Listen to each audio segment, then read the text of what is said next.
Ian Happ free agent season? I don't.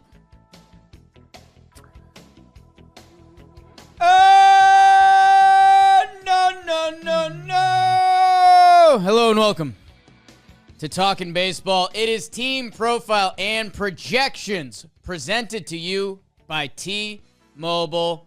Here we are. 7 minutes in heaven. The top 7 teams.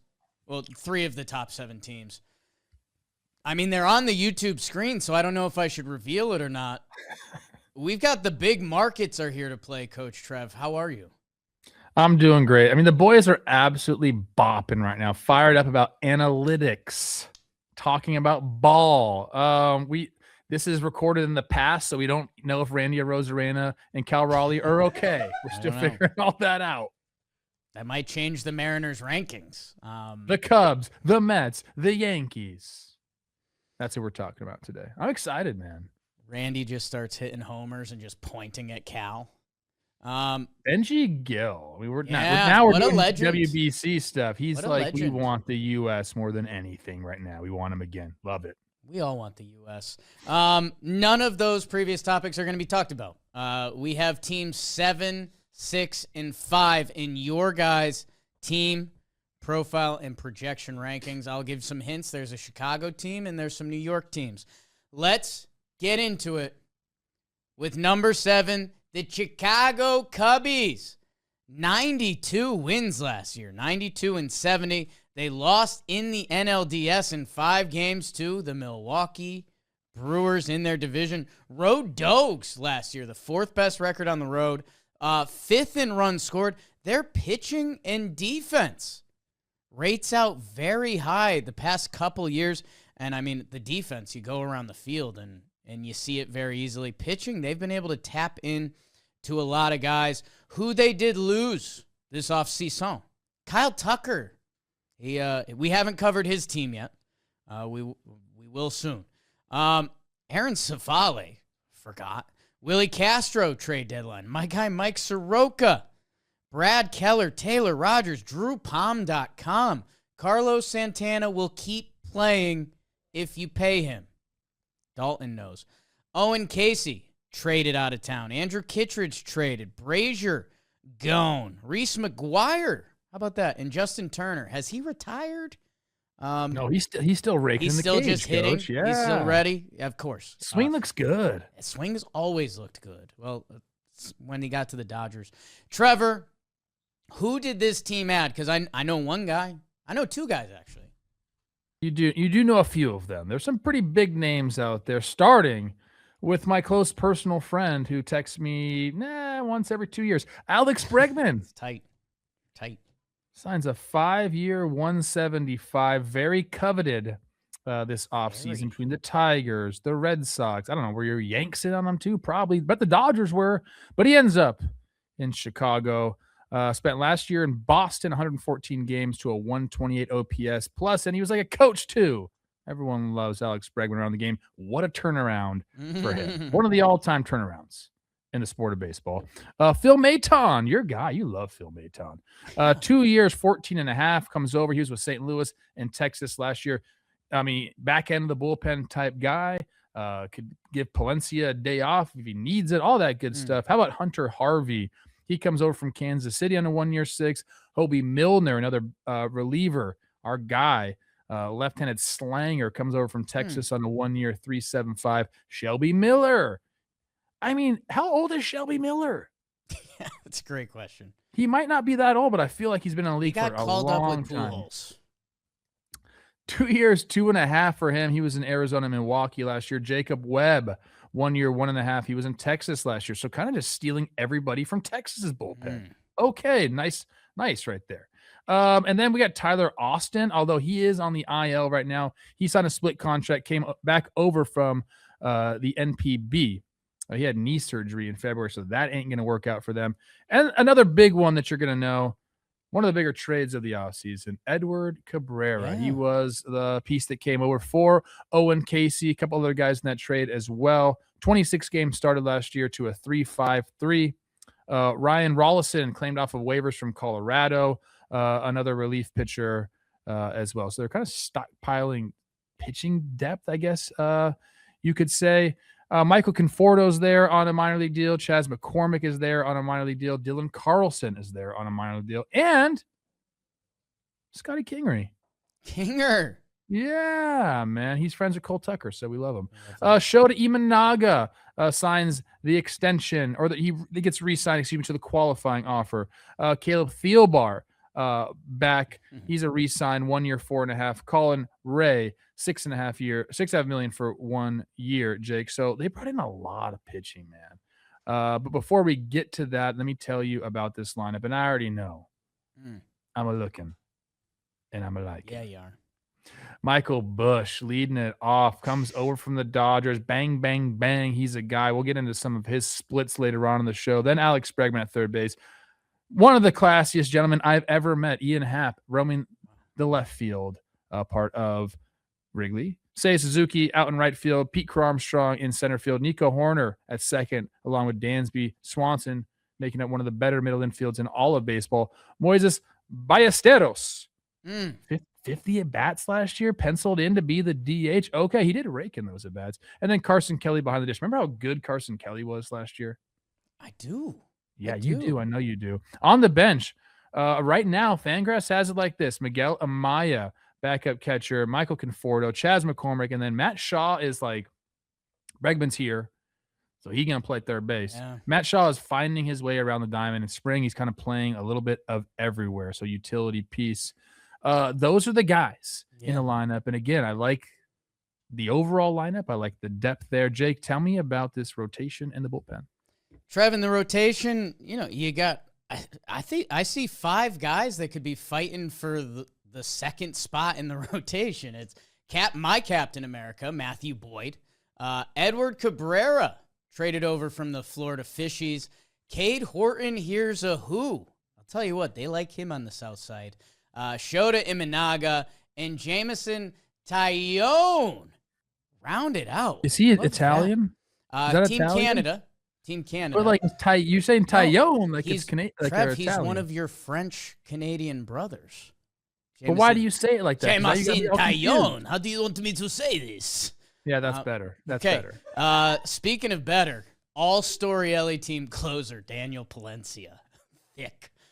Phil Maton, like you talked about, Hunter Harvey, Tealbar, Webb, Milner, Assad, Ray, Justin Steele, when's he getting back?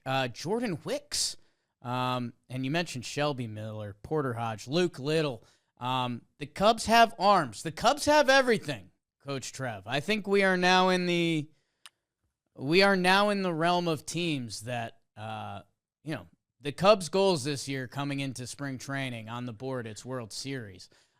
Like you mentioned, I think it starts with Bregman, and I know you and I have done this conversation, but how much does it actually matter, dude? Because we've talked about this with the Red Sox. We talked about this with Houston. We're now talking about it with Team USA, that they're doing the whole Bregman schmeal, and that this guy is wired differently. I mean, how much of an impact is, well, A, he's one of the best two-way third baseman in the league, so that's an impact. But is the other stuff really all of that? It is, because you want to have as many good examples in the clubhouse as possible. I don't think he's needed here necessarily as much in a leadership role as he would be in some other organizations. He's not just going to turn that leadership mentality off. He's going to be one of the guys that's out there. But you got Dansby and Nico, who don't really need any help defensively. They're going to do what they do. I think he could help Michael Busch out. I think he could help Matt Shaw out, guys like that, be a little versatile. I mean, Bregman was a shortstop.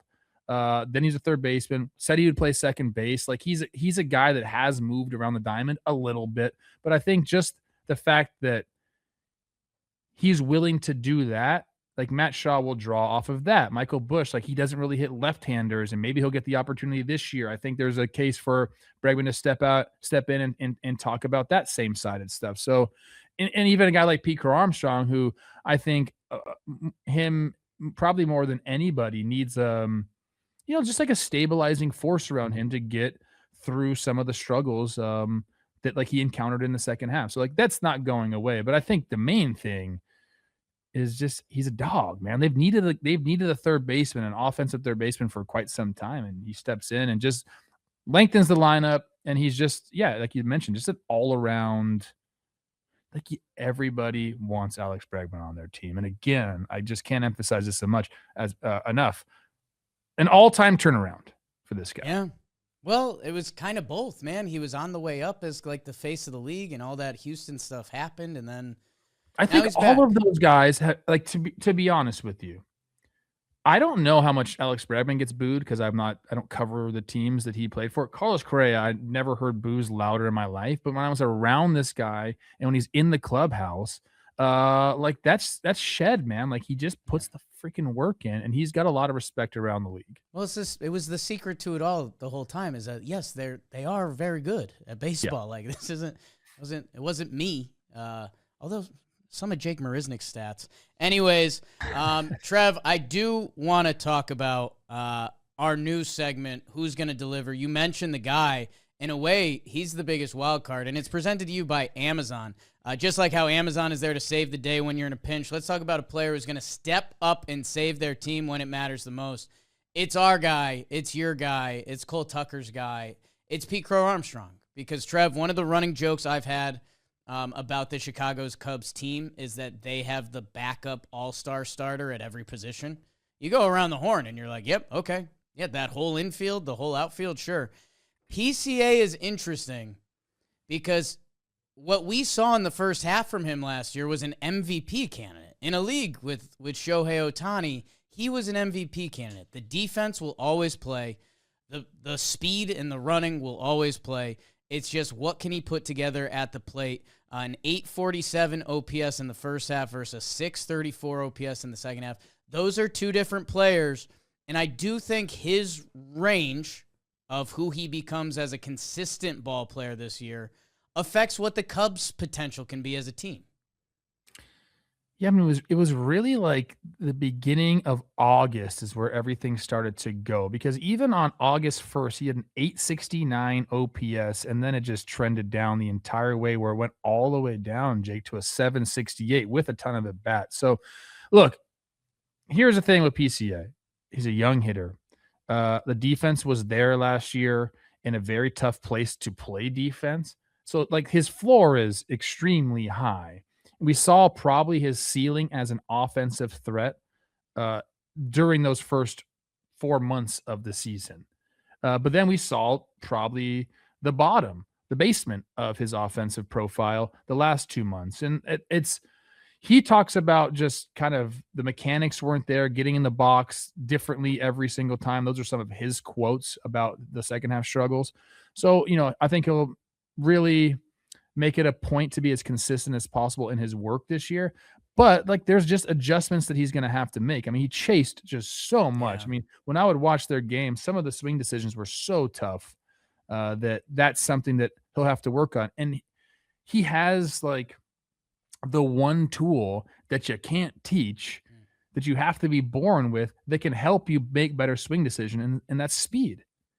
If you're able to let the ball travel and maybe again use one of the lesser clubs in your bag, the more contact oriented club in the bag, and still be able to contribute because of your legs, like that makes it so much easier. A guy like me who wasn't a burner, especially later on in my career, man, like if I'm just punching the ball around the park, that's not good for anybody. PCA, when he's going through those struggles, could lean on that more. And I think that's something I'll have to learn throughout his career. It's like, all right, man, like I'm not feeling great in the box. I'm not seeing the ball out of the hand. I'm not picking it up. I'm making bad swing decisions. So, hey, I can lay down bunts. I can try to let the ball get deep and shoot it to the shortstop and beat it out. Like there are things that he can do with his offensive game that, again, you just kind of have to be born to do. His floor is so freaking high that PCA is going to be a stalwart on the all-star team, probably on MVP ballots for the foreseeable future, if I had to guess. Yeah, he's got some It'll be interesting to watch. It clearly got mental after a certain point last year, and that's the whole thing, people. That's why we get mad at some of the analytics freaks sometimes. Should have said nerds. Freaks was a little over the top, but I don't know which one is. We said we were running hot today. PCA kind of struggled against fastballs last year, which I feel sometimes I'm a freak. 202 on fastballs, lowest in MLB, which I think Pete Crow Armstrong can hit a fastball. And the chasing thing, like you mentioned, it hit the point where it was mental. Like you're coming up to the plate. He was choosing whether he was going to swing before the pitch came out of the pitcher's hand. Absolutely. It's reflected in that one very, very important stat, especially for PCA, because of his legs and what he can do on the base pass, that OBP. I mean, 287 last year, 285 career. He's got to learn better swing decisions. He has to get on base more. That is his freaking game. I love the pops. 30-30 guy last year. Give me the pops, bro. They're gonna be there. Yeah, they're going to be there. He doesn't need it. He's a strong dude. He doesn't need to sell out to hit pops. He needs to work on that on base percentage. I'm sure. I mean, obviously he knows that, man. Yeah. Thanks to our partners at Amazon. Shop Amazon, save essentials, and save the everyday. Trev, the other side of this, because like you said, Michael Busch had an argument for best NL first baseman last year. Bregman and Dansby, that left side, watch out. You bring Happer into it. That's testosterone at like its base form. Like it's instead of ecstasy, it's MDMA. What? Let's talk about the pitching, because this has been a part of this Cubs team. It was arguably the strength of this Cubs team the past couple years. Last year, they became a very balanced all-around team. They find pitching, and like I said with the rotation, there's a lot of guys you like, maybe not the one guy you love. And then in the bullpen, I guess they deserve credit as an organization. They've been able to piece it together on the back end. It's very interesting where they ended up as a pitching staff as far as overall statistics. So they did deal with like a bunch of injuries last year. Obviously, Justin Steele went out. Shota missed time. I know Tyone missed a couple different times. They get Soroka over there. He got injured right away. Like they were able to piece together a rotation, but I think that's why they went out and got all the guys that they did. I mean, they have 6 to 7 like arms ready to go, plus a couple long. Yeah, I knew you were gonna do that. Dang it. Plus a couple like long relievers that can step in. Yeah. So they're set. Like the pitching depth is set. Like that is something that they were focused on, and they got it. So like I'm not worried about this rotation. I'm very excited to see Edward Cabrera in a Cubs uniform and kind of like what he brings, because they have a nice mixture of arm talent plus pitchability plus righties and lefties. Like they kind of have a little bit of everything. So yeah, I mean, this is a run preventing team. This is like that's their calling card, with a chance to be one of the better offenses in the league as well. Hence why they're rated so high, and why people, I'm sure there's a lot of picks for the Cubs to give the Dodgers a run here in this NL. Yeah, and in their rotation, as I said that number 2 speech earlier, like they have guys that can pop. Like, hey, is this just who Matt Boyd is now? Because he's looked nails. Smoltz on the broadcast, like I like a guy who can pitch and not throw. And here comes Boyd throwing 97. Is Cade Horton, like, is he a bona fide dude? Does Justin Steele come back and be a dude? Can Shota kind of go back to the early Shota we saw before he kind of got worn up? And I just think there's something to a couple of these class pitching organizations, like Colin Ray being able to throw 160 innings to a 3.95. That's huge out of a guy who's supposed to be your swing piece. So like they've kind of proven they can do that.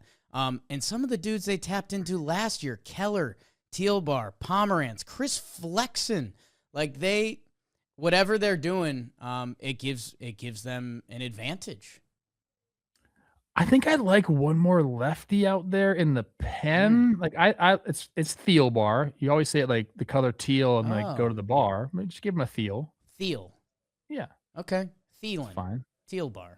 You're Thielen. Adam Thielen. Yeah. Thielbar. Yeah. Maybe I'm wrong. Years old. Yeah, maybe he's such a stud. So good. Maybe I'm wrong about that. Yeah, Milner. Because he can get lefties out. Milner can get lefties out. I understand that. Maybe that's just a stupid thing to say, but Okay.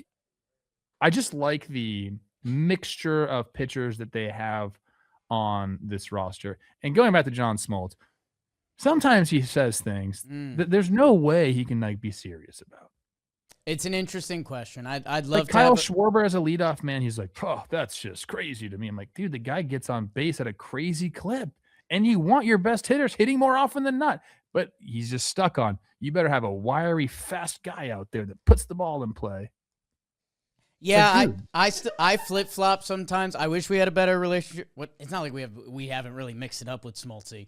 Because sometimes he's locked in, and I don't know. There's part of me that likes a leadoff, speedy guy, but on base percentage, we obviously know the value there. That I don't know if Schwarber. I'm more of a one nuttin guy. Oh, you like a one nuttin, huh? Yeah. Look, I have immense respect for John Smoltz, and when he is talking pitching, great. A lot of things he says. Some of the stuff I'm like, get with the times a little bit. Anyways, back to the Cubs. Right. I'm liking this team, Coach. I mean, I don't know what there is to not like about it. They went and made a move for a guy that could, has ace stuff. They already had one of the better pitching staffs in the league overall. They continue to add to that. They got probably the most coveted free agent of the entire offseason. You could argue whether that's Kyle Tucker or Alex Bregman. I think there was an argument for that, right? Hey, I know we talk about the Phillies having a lot of alphas. Is there do we have an alpha situation on our hand? It's a lot of dudes. I like that we have a Japanese alpha just to round out the group here. Just in case anyone starts acting up, say as I'm kind of the best hitter. So why don't you guys just chill the fuck out? That's not how their clubhouse operates. I feel bad. I texted Ian Happ before we started this. I said, any comments on new teammate Alex Bregman? And he shouldn't respond to that. So what does that even mean? I was saying it as a gag reporter voice, and now so that bridge may be burned. So I gave him 2 nice bottles of wine. He's fine. Nice. Proud of you. Question. Okay. It's on our sheet. Michael Busch. Yeah. Is he going to get the nod to hit against the lefties? Because they did bring in Tyler Austin to kind of maybe spell him on those days. The reason I like the question is because I work with a guy who's won an MVP. His name's Justin Morneau. Currently Canada's team's hitting coach. Yeah. He always credits Ron Gardenhire for letting him face lefties and struggle against lefties, but then find his way. He's like, if you don't get those at bats, how are you ever going to get better? And he said, if I didn't get those at bats, then there's no way I win an MVP or I put up the numbers that I put up, because I'd be sitting and I wouldn't get there at bats. And he's like, you want to help the team no matter what. Is this the case for Michael Busch? I mean, it's now or never. The guy's 28 years old. I know he doesn't have a ton of major league service time, but let's go. I am all about letting these guys get some ABs. This is going to be a very good team. I think you have the ability to. He's got a leash, man, right? Yeah. You give him a chance to establish himself. He had 34 homers last year. He had an 866 OPS. And like you said, that was his second full season. So, you're not wrong. We're in a way coming up on a tipping point that, Tyler Austin's going to be banged up and out for a little bit, and they have a couple other internal options. But I think you let Michael Busch go, because if you can, and that develops later in the game when they go to their righty reliever, Michael Busch is still in the game. So I guess it's Matt Shaw. It'll be very interesting. The easiest solution is put this guy in there. Interesting to see how they handle young Matt Shaw, how Ballesteros looks as the DH/catcher. Does he work his way into first at some point? Speaking of alphas. Probably not. Yeah. Who knows, right? He leaves the park with a couple big flies. And who's the best player on this team? The best player on the Chicago Cubs is people. You get to pick one. You just get to pick one. Hey, I want this guy. You're starting a franchise. This is the first team you get to take one from. It's an expansion draft. Just take him. Yeah. For 1 year, people would hate my answer. It's Dansby. Like, you don't find shortstops. You don't find shortstops. I know. I think I'm taking. They're all the same answer. I think I'm taking PCA. I mean, obviously the on base, I'm looking and not liking, but hard to find a center fielder too. Hard to find a center fielder. Hap's so steady. Left field. Bregman's so steady. Oh, you know what? It might be in Hap because him and I just stumbled into this business. We put a little money into it together. Then all of a sudden we're just gone. Where am I in these text threads? I know I'm tied up in silver stock, but the over-under. Oof. For the Northsiders? Does anyone call them that? The Chicago Cubs. 88.5, Coach Trev. So, hey, this is I was real. all over that. This is real. You had it. My bad. I got excited. You didn't ask me. My bad. I was mad you cut me out of the deal.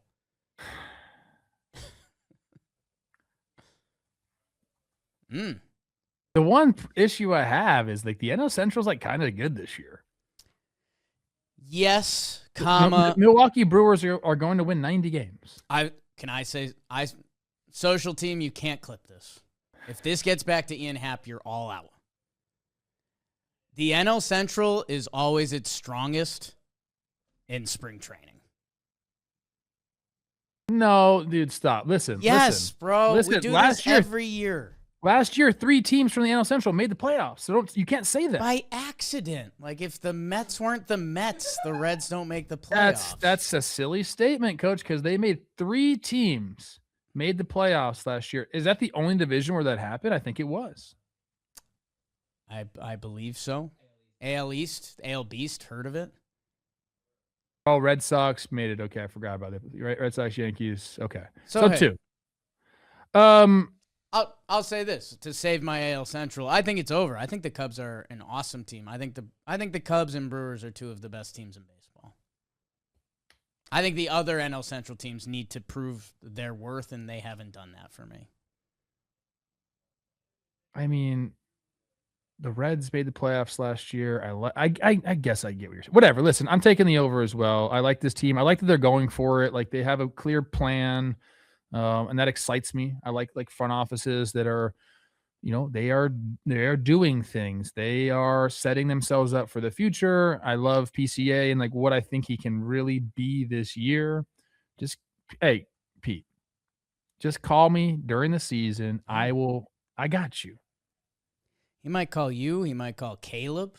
He had kind of his breakout year in Chicago. Pete already did. Maybe he just does it even more. Need Caleb Williams and Pete Crow Armstrong. Who's the alpha in that group? I think it's you. I think they don't. I don't think they want. I don't think they want to be alphas. Oh, that's a different generation. Yes. I don't like the word alpha. We use it on the show. Nobody does. Too much for me. Nobody does. But I don't know if there's another word that describes what we're talking about better than that. Coach, we just got caught up in the Cubbies. Double over. Today's episode is sponsored by Best Western Hotels and Resorts. Life's a trip, so why not make the most of it? 4,000 hotels worldwide. Best Western is there for every detour, destination, and unexpected turn along the way. I stayed at a few Best Westerns last year. I'm going to stay at a few Best Westerns this year. And if you stay at one, when you stay there 3 nights, you'll receive a $50 gift card to use towards your next stay. Traveling is not one size fits all. Whether you're traveling with a big group, a big adventure, maybe you're doing a little ballpark toury, it doesn't matter. However you're doing it, Best Western is where you want to be. Pack your bag, queue up the playlist, and book more of what matters most. Life's a trip. Make the most of it at bestwestern.com. It's time. The 6th-ranked team and talking baseball, a hot one. It is the New York Mets. They finished 83-79 last year. They missed the playoffs on a tiebreaker after being one of the best teams in baseball for the first half of the season or so. The offense ended up being top 10. I think we all remember the pitching ran out. They called up 3 minor leaguers with, some success there. I mean, Nolan McLean, watch out. It was an interesting Mets season, as it always kind of is. Who they lost? They lost a couple guys, Coach. A couple guys we really like. Peter Alonso. He is now a Baltimore Bird. Edwin Diaz. He lives in your neighborhood now. Ryan Helsley, gone. Cedric Mullins, Tyler Rogers, Soto, Whiffen Canning, Starling Marte, Stanek, Danny Young. Jesus. They traded Nimmo, McNeil, Luis Angel Acuna, and the Sproat Goat. And then Drew Smith, Nick Madrigal. Haven't seen me and him in the same room. Jesse Winker, unsigned. Nice guy. Remember that? Scooter Interesting gang? guy. Early talking baseball. Yeah. Trev, a lot of guys out, but I know there's a lot of guys in. I mean, this offseason started out as a disaster for the New York Mets. Pete Alonso gone, just weird stuff happening. No Alex Bregman. All these things were going on, okay? But then they turned it around in a big way. And it's going to be interesting to see how it goes, though, because they brought in good players, and they're going to be moving around a little bit. How about third baseman Bo Bichette? Yeah. A 3-year, 126. Effectively, it could be a 1-year deal because he does have player options after this year for the next 2 years. You know who the guy is. He's an absolute banger. One of the best pure hitters in all of baseball. I will say that. Defense has kind of been his enemy as of late, but he's getting off of shortstop. He's moving over to third base. That's what happens to slow old white guys later in their career. I know. Yeah. I know. I don't have to put the word white in there. No. Slow shortstop. Father time gets everyone. Because I've seen some Latinos get a little slow there at shortstop. Me and Eugenio. I would, Trev, I'll open it up to the whole globe. I think Asia, I think Africa, Australia, I think you get, except Peter Moylan. Peter Moylan moves like a shortstop still. What is that about? Oh, it's just so good, man. Just thinking about fat shortstops moving to third base. I'm not saying Bo's fat. No. I wasn't fat either. I was just strong. No, you were strong. We'll see how that goes. Early videos of him doing defensive drills were tough. That's because he was using a glove that wasn't broken in, people. Right. He'll be okay. I think. We'll see how that goes. But a big signing by them. I'll skip over on the page and go to Jorge Polanco, one of my just dear friends in baseball. I love the guy so much.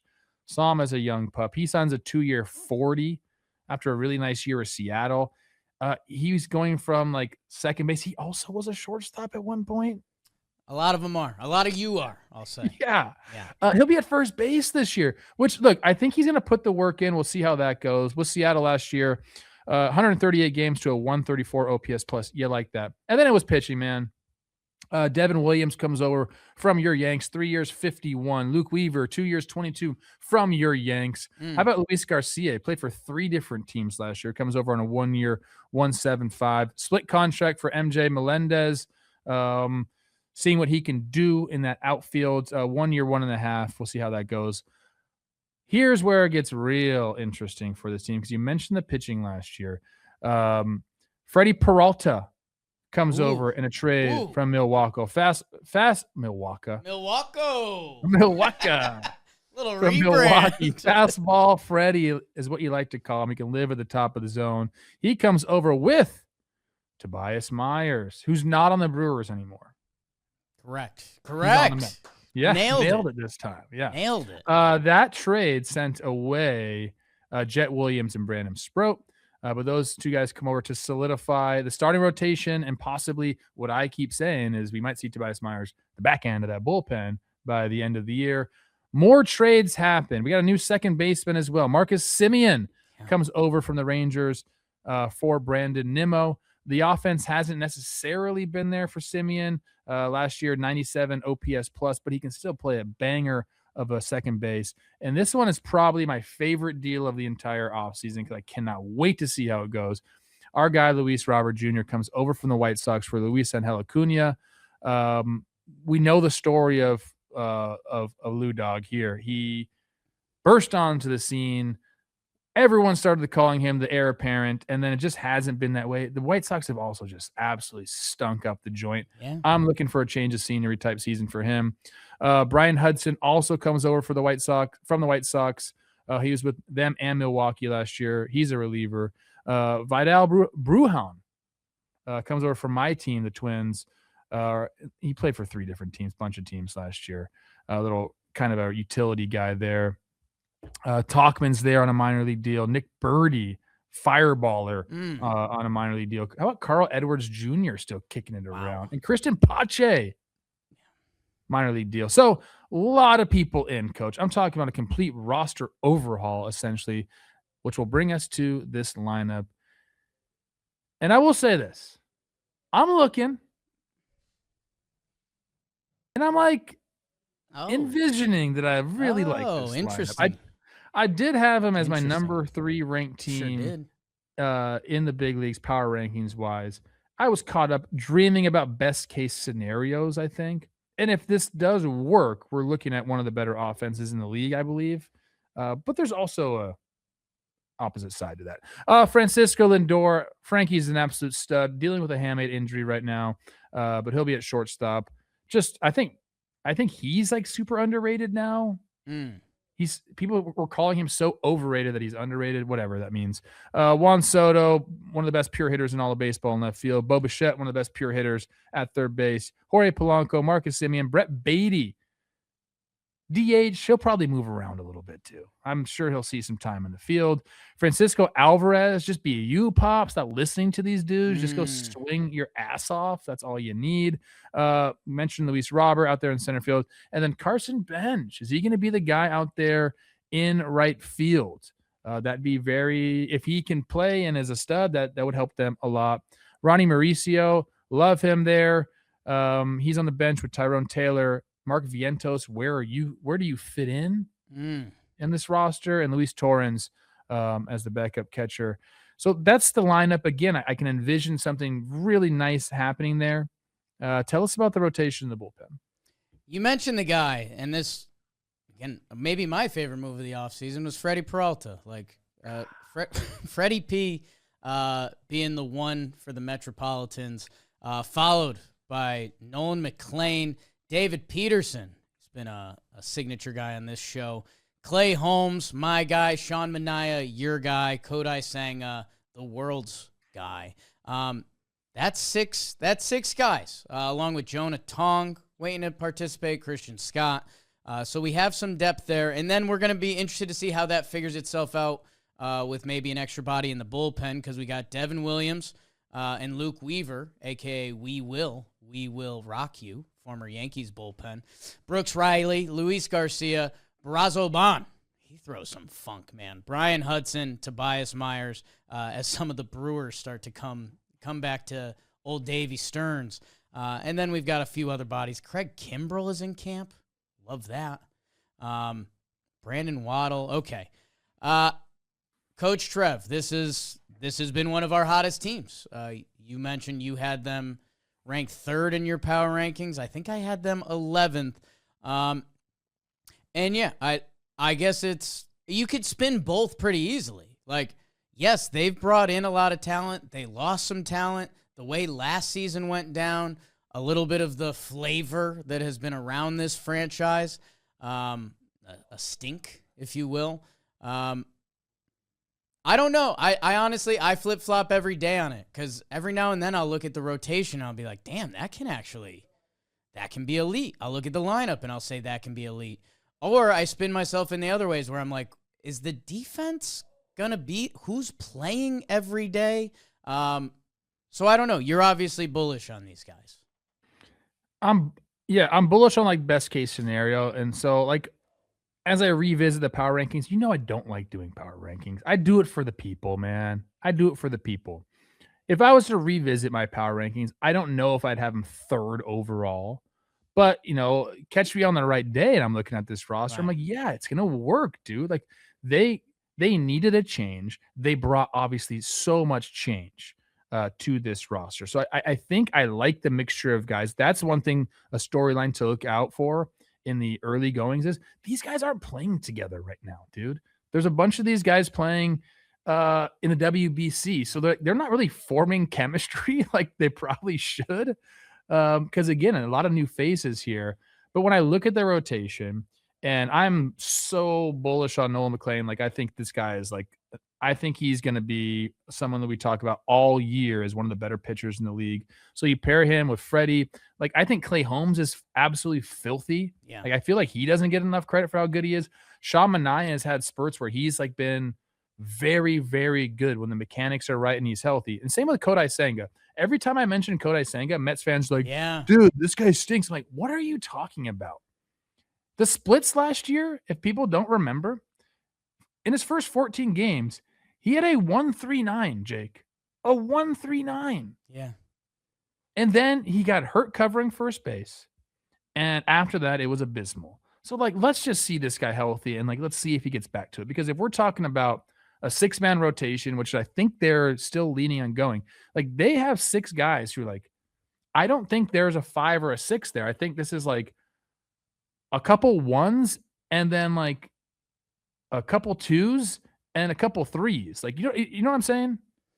I do. I don't see like 5th, 6th starters in the conventional way you'd see it in this rotation. The Senga stuff cracks me up because I see what you see, but I let you just be the shield of it. That I don't know what happened. Like Senga was awesome. He was injured for a whole year, but he came back basically for the postseason and got rocked a little bit, but at least he fought. And then last year the numbers are there. So Mets fans, I guess let us know what we're missing. Yeah, I do think we're at an interesting point. It's like what can Clay Holmes turn into more as a starter? But like he's 33, like it's just he's transitioned. I don't think that matters anymore, dude. I know what you're saying. Like I drive the Seth Lugo bus here and there. That's also something that analytics okay. and the numbers brought into this game. Big fan. I love information. But okay, so yep. I don't think it was just like the analytical departments. I think it was big baseball. We're talking big baseball. Whoa. Not wanting to pay guys. Right. And so they just started saying, you suck once you're 30. Like there's some numbers. I understand that. But it's still person to person, Jake. Yes. It's still person to person. And when you look at Clay Holmes, he don't look old to me. No. And I used to joke he has horse legs because he kind of does. What happened to guy? What happened to this guy's a freaking horse? And maybe him being a reliever saved his elbow, and he's got more years to go. Like you're right. It should be more case by case. I'm the poster boy for like once you turn 30, you stink. Yeah, it's starting to feel personal. It's starting to feel a little personal that I want to get away from that. Let's jump over to the line because I think the pitching options are there. I think like where Manaea landed last year. What is you could get picky about the rotation. I just think. We're talking elite stuff. We're getting a little pickier. Like this rotation, if we talked about this at Team 19, we'd be like, whoa, this is amazing. It has a chance to be very good. Interested to see where the wrinkles come in. I have some slight bullpen concerns, but hey, bullpens can be up and down. That just is what it is in this league. It could also be good. Like I won't deny that. Trev, I get caught up in the lineup, man, because I like a lot of I feel like, okay, when I'm looking at the Mets, I'm doing like a like, and right when I'm really about to like it, I kind of take a step back. Whether it's looking at right now Bichette and Polanco on the corners, and it's like, okay, like I like them both as ball players, but in an offseason where the emphasis was defense, that makes me question it a little bit. And then I'm looking at Simeon and Luis Robert. And it's like, okay, well, defensively at 2 important positions, I love it. But also, what if those guys now play to what they've been the past couple years? There's a lot of money tied to both of those guys that I don't know. Every time I want to jump all in, it's like I see something in the water and I'm like, I'm going to give it another minute. I understand that because we are like banking on, again, we mentioned like Carson Bench, like he's going to debut and just be this guy. Why not? And then Nolan McLean, I am again bullish on, but he's still a young pitcher. And a lot of times when you come up, guys, you have the advantage on guys because they haven't really seen you, and Right. it's kind of like, that does happen. So I understand the trepidation. Nice word by me. Whoa. Thank you. Yes. Around the roster, but I do think that when we're talking about kind of like best case scenarios, and then also I still believe that Steve Cohen, if they're within freaking a puncher's chance, like he's gonna push the chips in even more. Mm. Like I know there's some quotes Mm. out there, and he's kind of like backed away from like the gunslinging guy that he was when he first got in this league. But the truth is, the guy's got money, Mm. and he wants to be the king of New York. So I still have that in my mind. I don't know, man. I like I it. I want You're you to not tell me wrong. before we get to the over under. Yeah. I want you to tell me because obviously Edwin Diaz is gone. That's a huge uh, subtraction from the bullpen. Yeah. But when you bring in a guy like Devin Williams, who like a lot of the underlying metrics, like like the pitchability is still there, but you watched him with the Yankees last year. What do Mets fans have to like worry about? Again, like some people might think this is super corny, but I genuinely, and we heard some rumblings around spring training, like the body language was bizarre. And I don't know if it had to do with contract year. I know his velo was down to start the year, which I don't know if that's how the Yankees built him up. I don't know what all went into the recipe, but I know Devin Williams did not have a blast last year. I can confirm that. So my biggest thing as a Mets fan would be getting him out of the gate, like in a not corny way. If he has a tough April, I mean, this city would love to get loud again. And I don't like that because I know we're media and we're not. But my God, the media of Devin Williams starts to struggle again in New York, and now that he's on the Mets, which I'll get my Mets jokes off here and there, like the city will get loud. He still has this. The stuff is in there. The velo was a little weird last year. Like there was games where Devin Williams was slinging 92, which dude, that just doesn't work in this league anymore. If as a reliever with 2 pitches. So I don't know. I would watch the body language, and that's where you saw some of this through Jomboy. Luke Weaver won over Jimmy's heart because he was the exact opposite. Like calm, cool, and collected. No situation bothered him. He was just going to come at you every pitch. It could be an interesting situation. It could be. If they both pitch to their highest moments from the past couple years, it could be a great 8th, 9th inning. If they both pitch to their lowest moments, it could be a big conversation for you and me every week.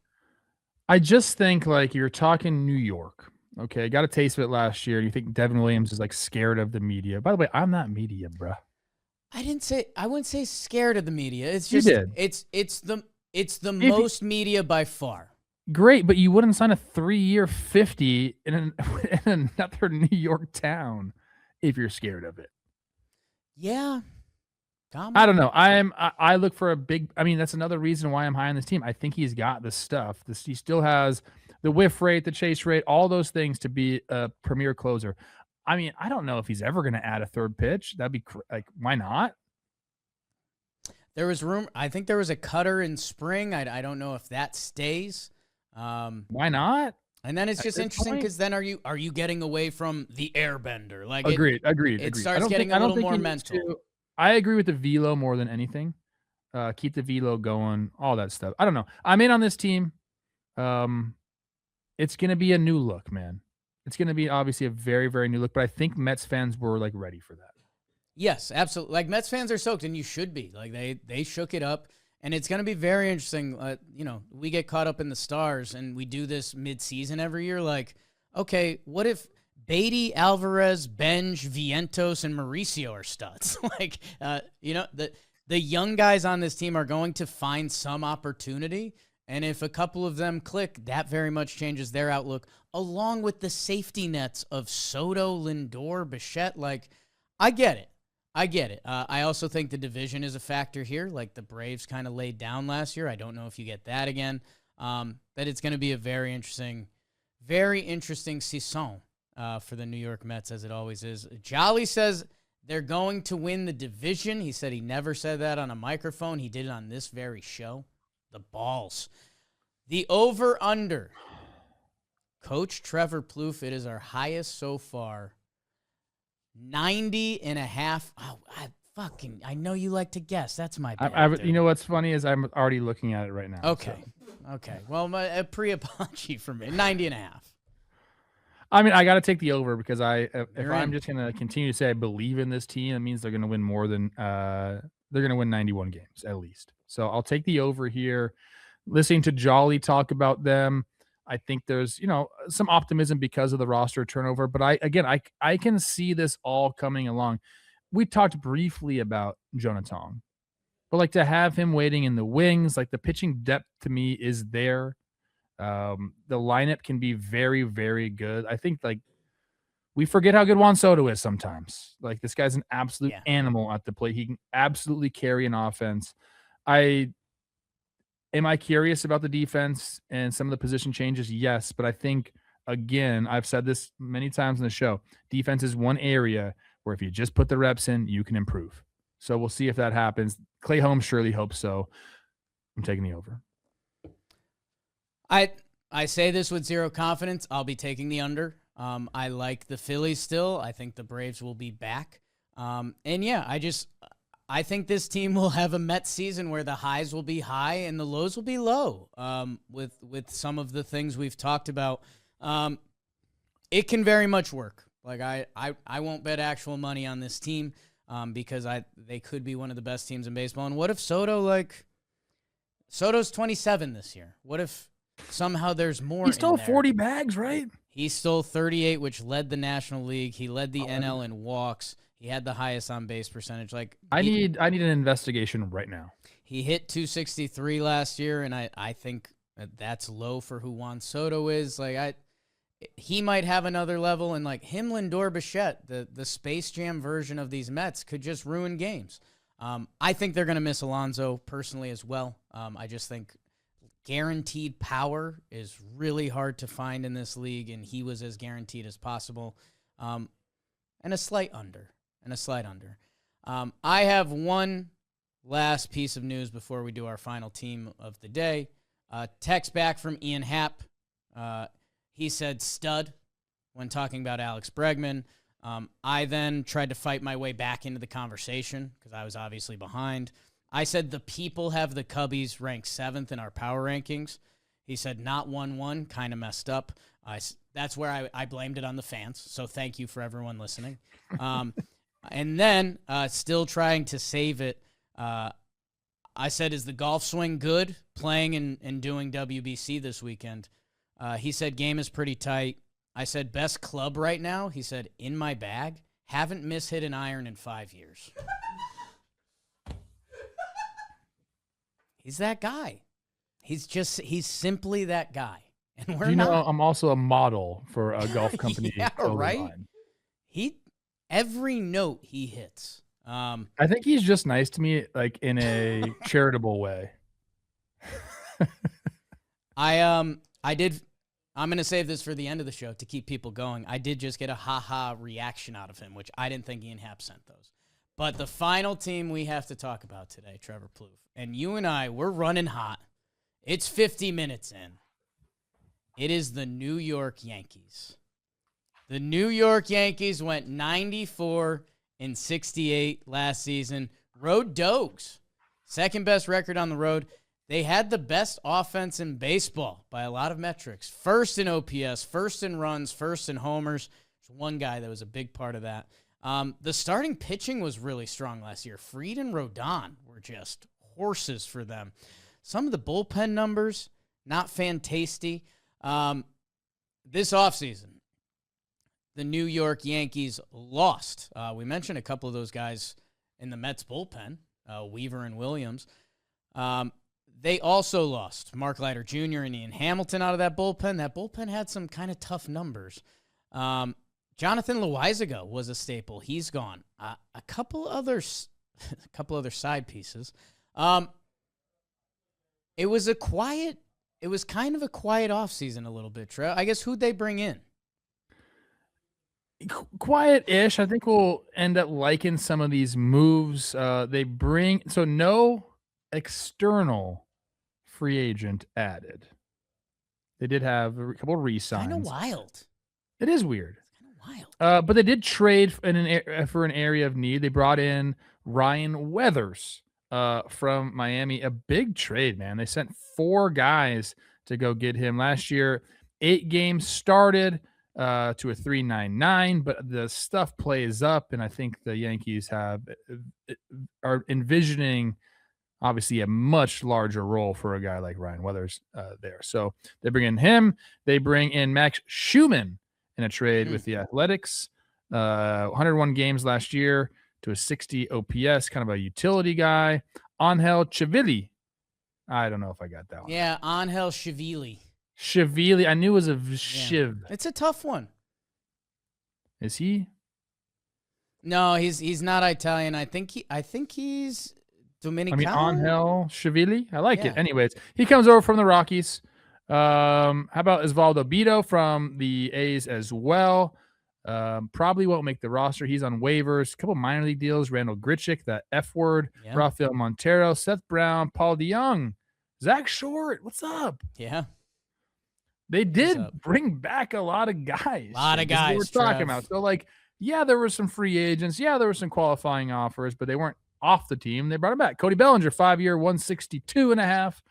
That was a must for the Yankees. They had to, at a minimum, bring him back, and they ended up getting the job done. Trent Grisham takes the qualifying offer on a 1-year, $22.025. I think that was a little shocking to people. A little bit. But, I mean, I like it for the Yankees, to be honest with you. Paul Goldschmidt back on a 1-year, $4. He's your Captain America. Spent last year with the Yanks. 146 games to a 104 OPS plus. Just a good guy to have around. Love me some Paul Goldschmidt. Ahmed Rosario comes back 1 year, 2.5. Ryan Yarbrough comes back 1 year, 2.5. Paul Blackburn comes back 1 year, 2. He split the year with the Mets and the Yankees last year. So again, not a lot of added, but a lot of re-signed. So they brought the team back. Who, they continuously say this is a championship quality team. Let's go to the lineup, which was by some measures the best offense in baseball last year. Trent Grisham went off. He'll be in center field. What does John call him?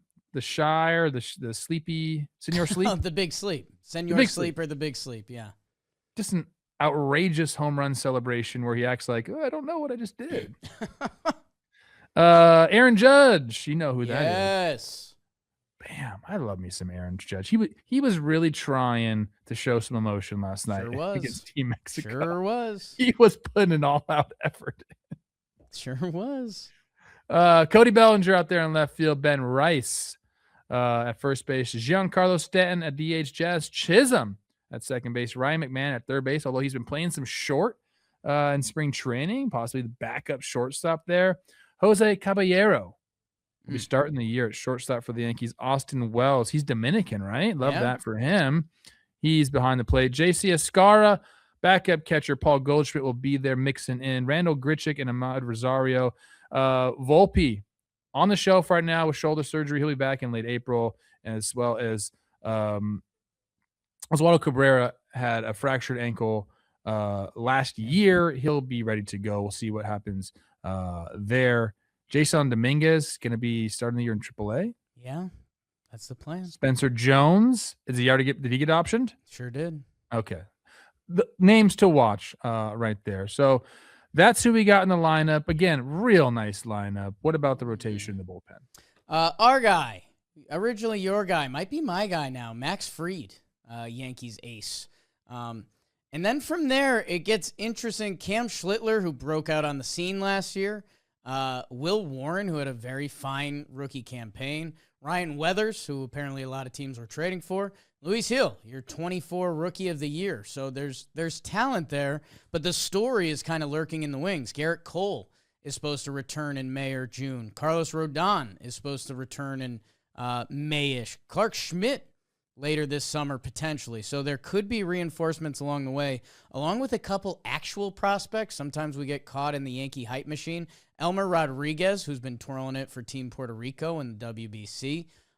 People like him a lot. And Carlos Lagraje hitting 103 on the gun at camp. So watch out for him.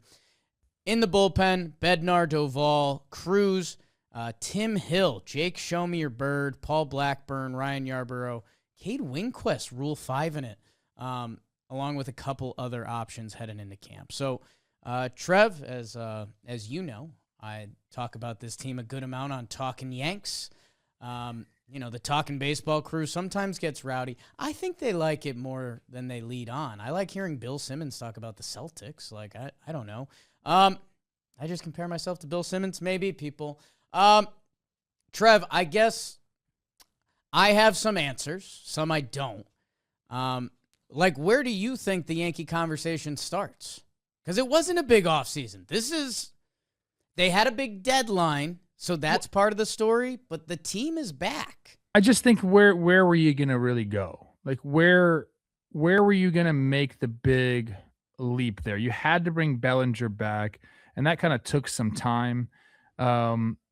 Really, I think if I am putting myself in Cashman's shoes, I'm like, all right, we love our offense and they're all back. So there you go there. And as far as our pitching, we have guys that came up and that were great last year in Cam Schlittler.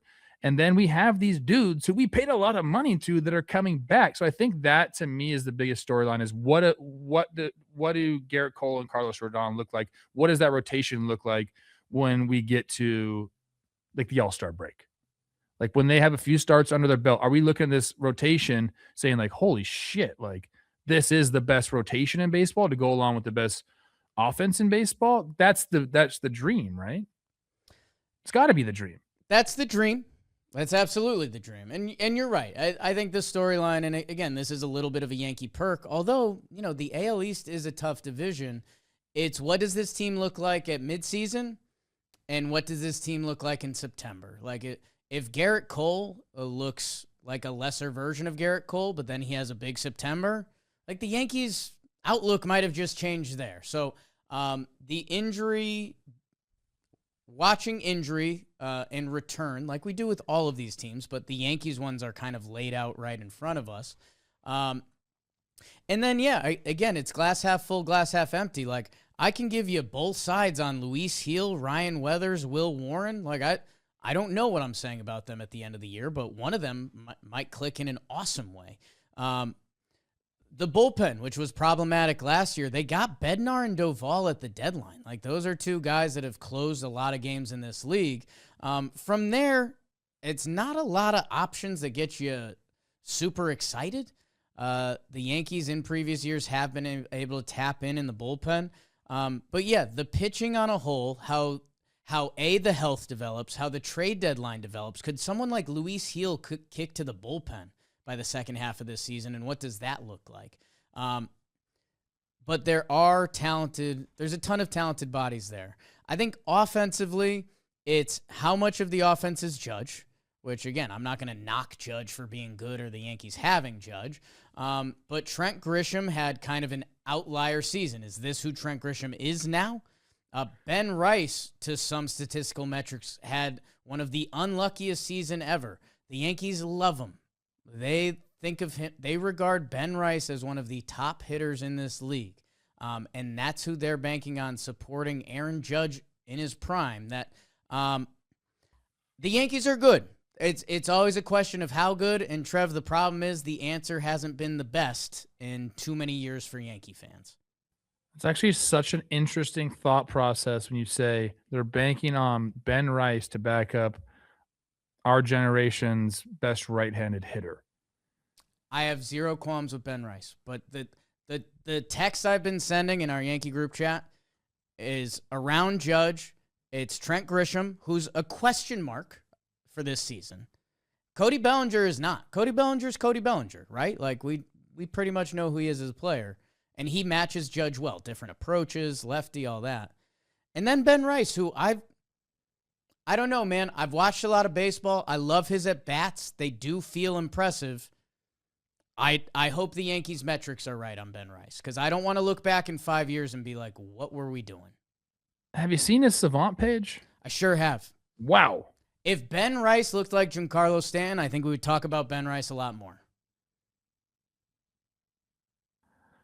I mean, yeah, okay. I can understand Yankees fans trepidation. No, Look at that double, twice in one episode. Yeah. double. But he does look the part, and I don't think Aaron Judge needs a lot of backing. Like he's gonna get his.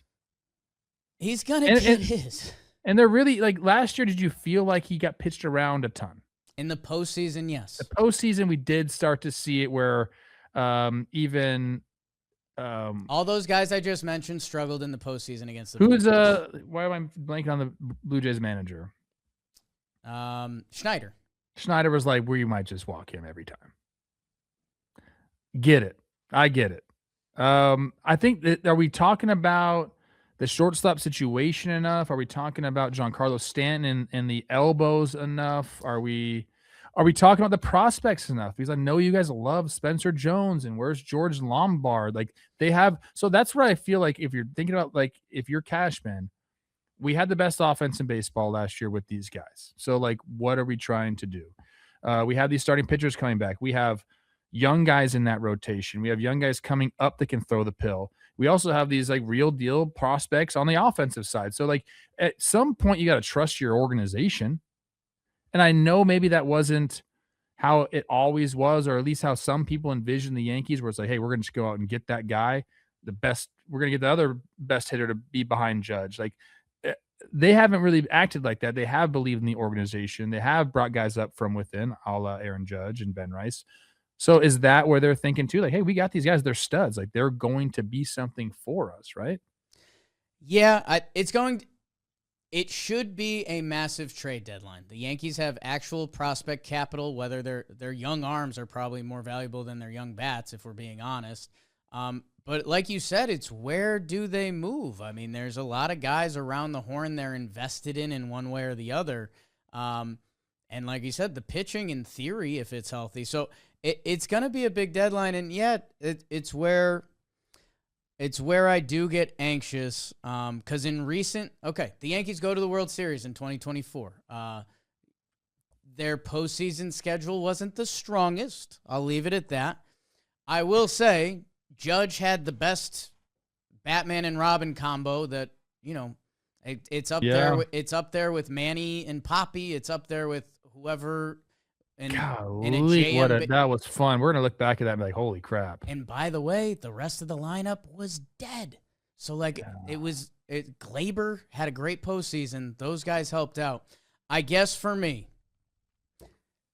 if it becomes postseason baseball and if they get to the postseason, if Judge starts getting pitched around and Did you just say if they get to the postseason? Hey, man. I mean, Poppy, they missed it in 23. That's not what I need to hear out of you right now. They missed it in 23. I know.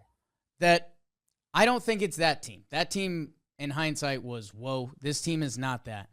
I guess even when I went into last season's numbers, like Trent Grisham had a great season, but he could also against lefties, he wasn't that great.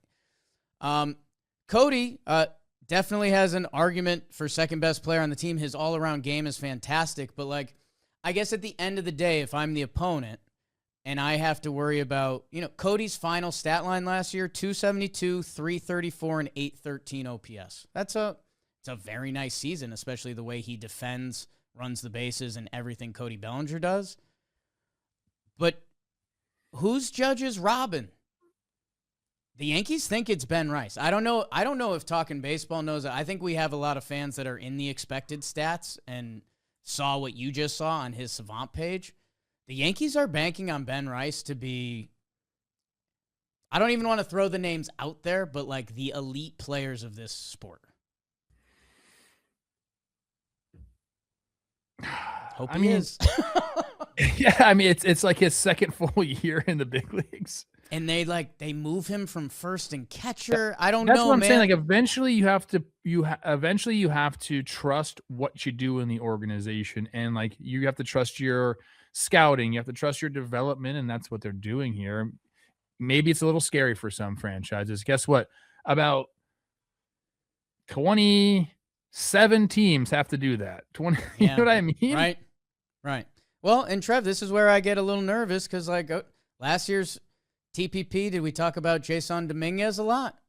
And now Now he's starting What near the about minors. Anthony quickly? Volpe, how many years have we talked about him? And I now want to get to that quickly because what's up with the shortstop position? Caballero is going to get the look. The Yankees have not had someone to compete with Volpe, and I don't think they thought they needed someone to compete with Volpe, and he put together some of the worst seasons of any MLB player that got as much run as he did the past few years. He's coming into camp a little delayed. He had a shoulder injury, which those can be tricky, but the reports are good. Caballero is going to get first crack at it, but that could literally be like a week. In my personal opinion, for the people, I think the New York Yankees very much still think Anthony Volpe is a dude, and they're all in. I think they can't say that publicly because the stats have said something completely different. I'll say this. In 2024, I just mentioned it was Soto and Judge. Anthony Volpe played fantastic defense at shortstop. That I can value that. And if he can come back and be that, it shouldn't hinder the Yankees' goals and aspirations. Although, if you wanted to counter me, you could say, well, they've made some free agent and trade decisions because they thought Anthony Volpe was next.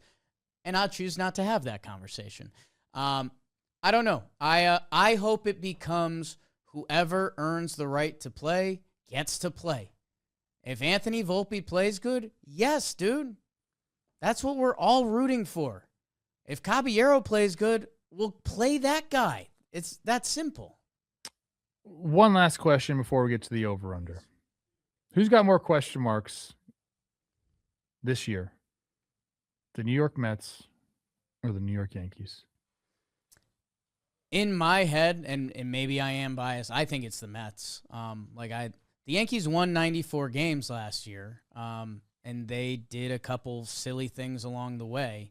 And again, their pitching could end up in like a whoa spot.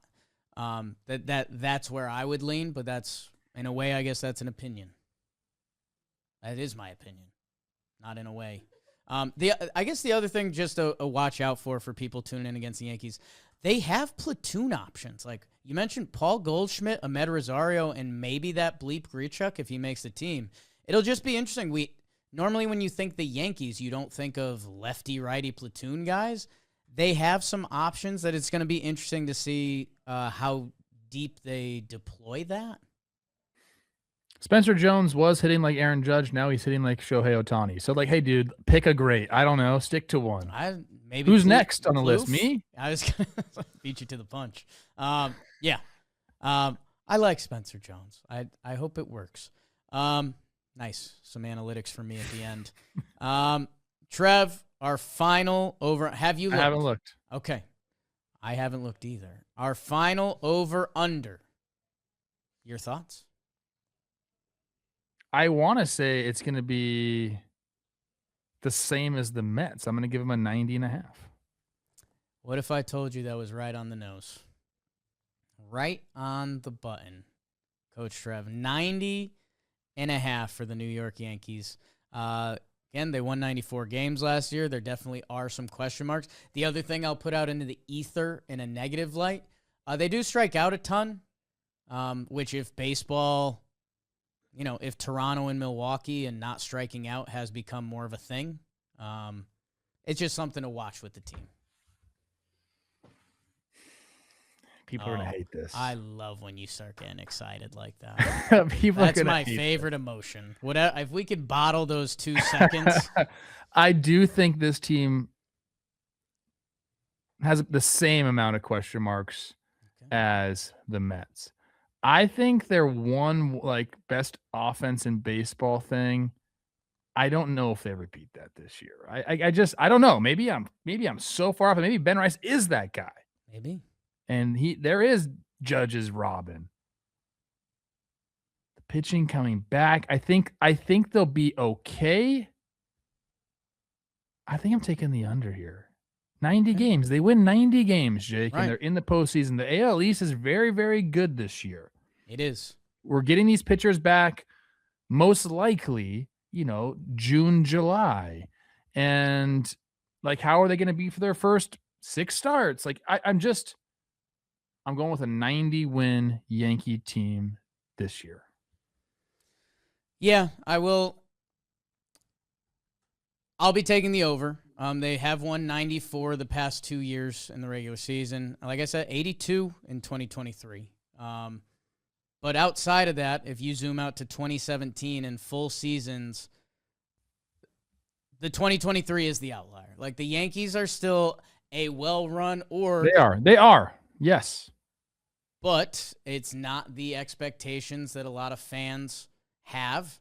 Yeah, you guys are downers on your team. But I will also say this. The organization, and this is where other teams get frustrated, they still act like they are the dynasty Yankees, to go Game of Thrones on you a little bit. And they've been to one World Series in 15 years, and they lost that World Series in embarrassing fashion.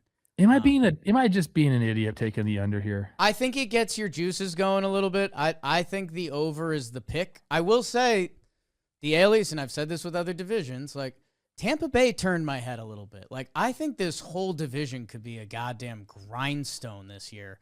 That it could be one of those, like if all of these teams click, it could be the first team to 90 wins the division.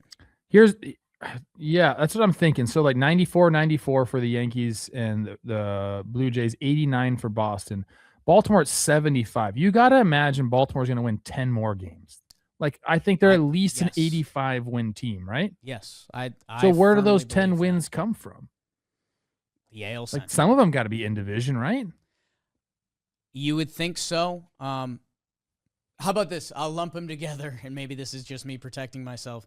I could see Toronto and the Yankees taking a regular season step back. I'm not saying that necessarily in a significant way, but could either of those teams go from 94 wins to 90 like you're saying? Absolutely. Ron Darling is on my Baseball Reference homepage. Handsome. What a life. Some acting? Like Ron Darling. What? Yes, dude. He's in Shallow Hal. Like as himself? I don't think he plays himself in Shallow Hal. What? Correct. I'll type in Ron Darling acting just to... We should have done this on the Mets TPP. Imagine if this was all wrong. No. Yeah, dude. Mr. As 3000. So Mr. 3000, he played Ron Darling. Shallow Hal, he was not playing himself. Who did he play? It's listed as Other Lee Boy. It's a Hawaiian character. Come on. He played an inner beauty.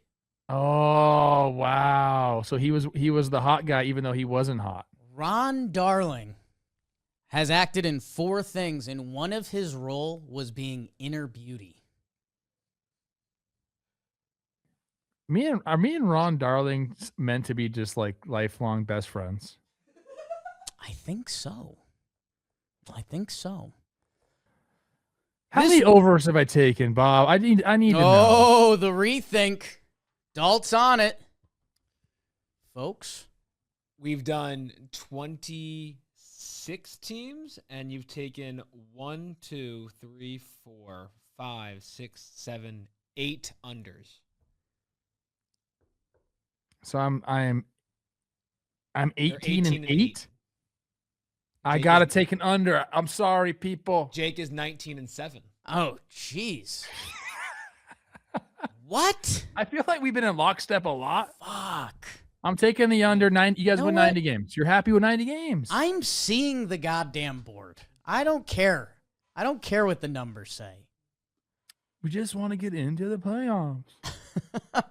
All of these teams. Trevor Plouffe, amazing. Shout out to Rob Sirocco. Dalton Feely putting it all together for us. We are down to the final 4. Wow. Some March Madness, if you will. Thank you guys so much. Share with a friend. Subscribe. Comment anything. Buy a shirt. DM Trev. I don't know what. Check it out. Check those. Yeah. Oh! Too many chicks trying to get in here. Young Ron Darling. Oh, my God. Yeah, good looking guy. That was... Whoa.